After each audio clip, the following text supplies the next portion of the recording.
Oke, jumpa lagi dengan Radar Kediri TV. Kali ini Radar Kediri TV bersama Dr. Hajah Umi Hani, MAG.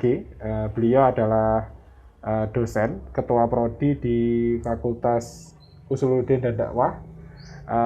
Prodi Ilmu Prodi Hadis. Ilmu Hadis, ya. Sekaligus juga Dewan Pakar Muslimat, Bu, ya? Iya. Dewan Pakar Muslimat Kota Kediri. Ya, kita akan berbincang dengan Bu Umi Hani ini.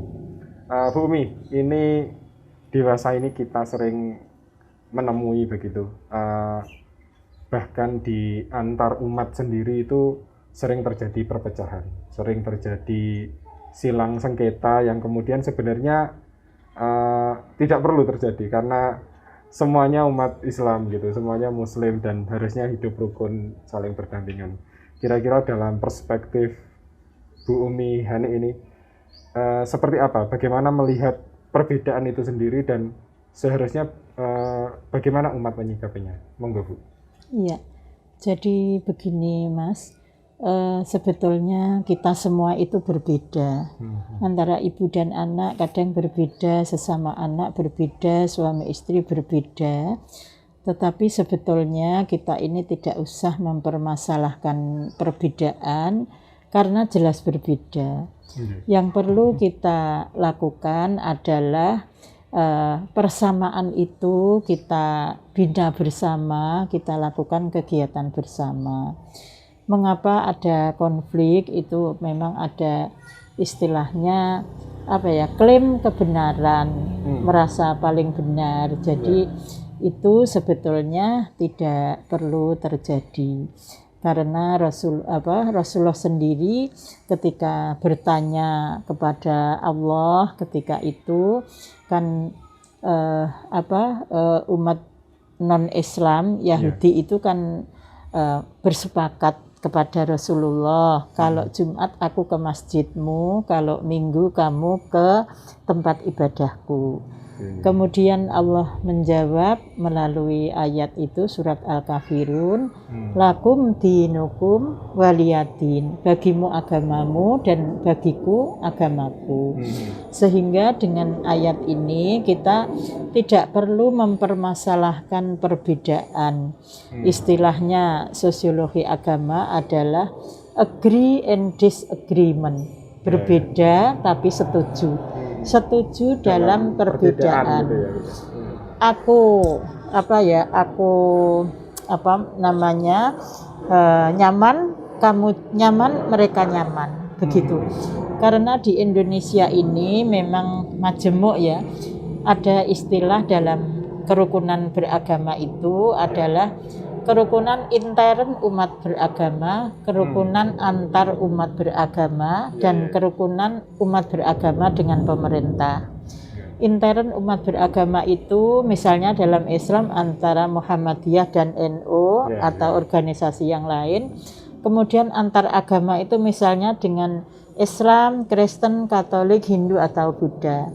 Kemudian kerukunan umat beragama dengan pemerintah itu dari umat beragama dengan pemerintah itu tidak ada konflik begitu.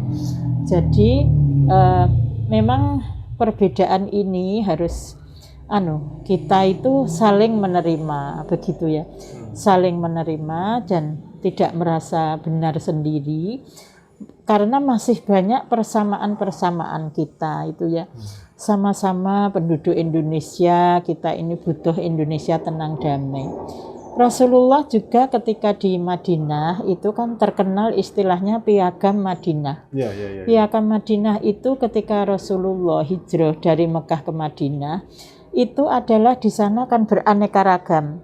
Ada Islam, ada non-Islam, dari Islam sendiri ada kaum muhajirin, ada kaum ansor, pendatang dan asli situ.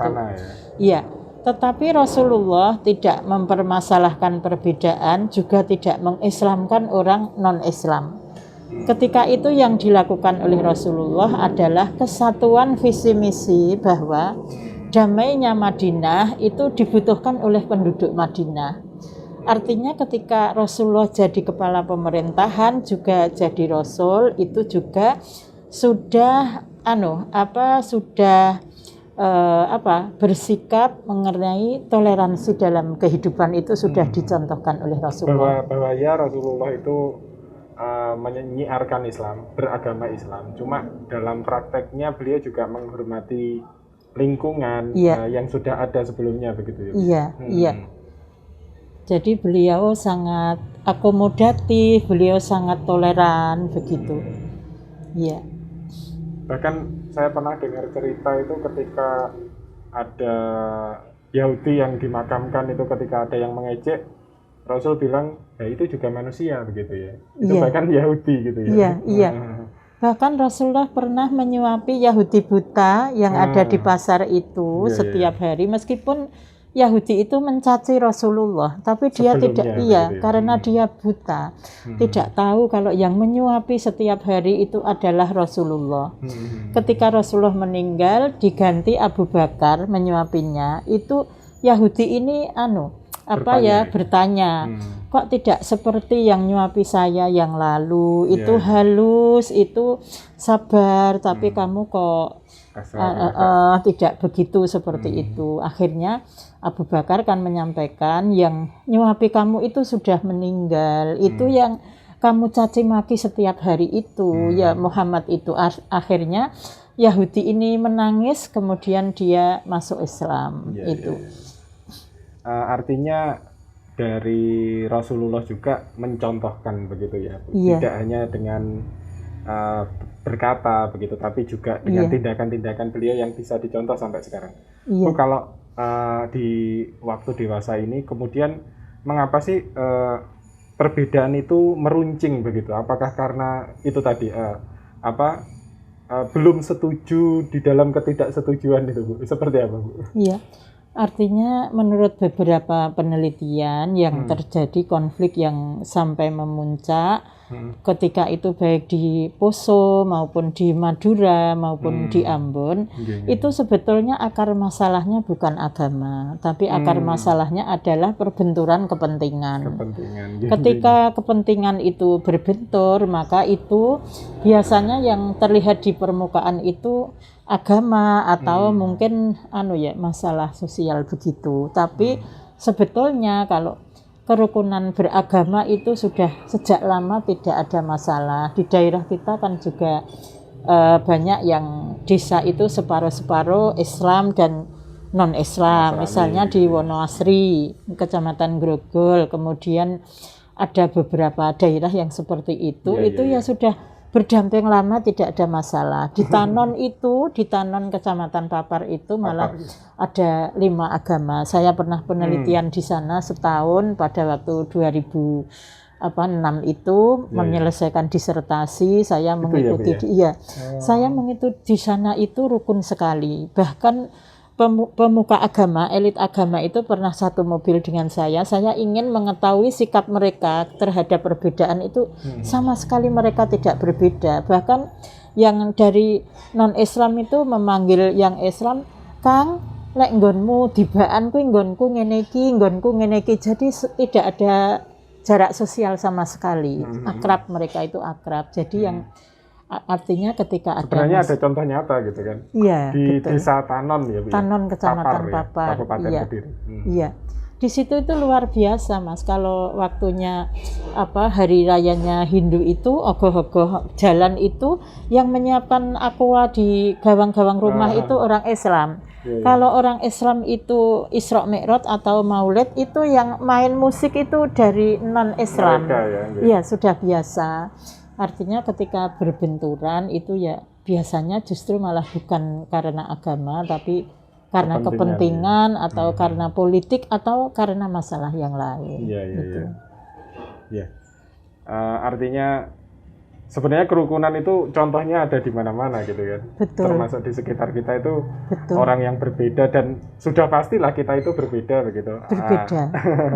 Antar manusia berbeda, bahkan ibu dengan anaknya berbeda, bapak dengan adiknya juga berbeda gitu. Itu artinya contoh perbedaan ada di mana-mana, tinggal bagaimana kita menyikapinya gitu. Artinya tidak usah mempermasalahkan perbedaan, tapi kerukunan dan perdamaian itu dibutuhkan oleh semua manusia itu. Jadi persamaan rasa kemanusiaan, persamaan rasa sama-sama mendekat kepada Tuhan itu yang sangat penting. Begitu. Oke. Mungkin begitu bincang Jumat kali ini. Semoga bermanfaat bagi semua, termasuk Amin. Mereka yang menonton tayangan ini. Amin. Terima kasih Bu Umi Hani. Iya, sama-sama. Assalamualaikum warahmatullahi wabarakatuh. Waalaikumsalam warahmatullahi wabarakatuh. Selalu tonton Radar Kediri TV, jangan lupa like, komen, dan subscribe channel ini. Radar Kediri TV selalu dinanti.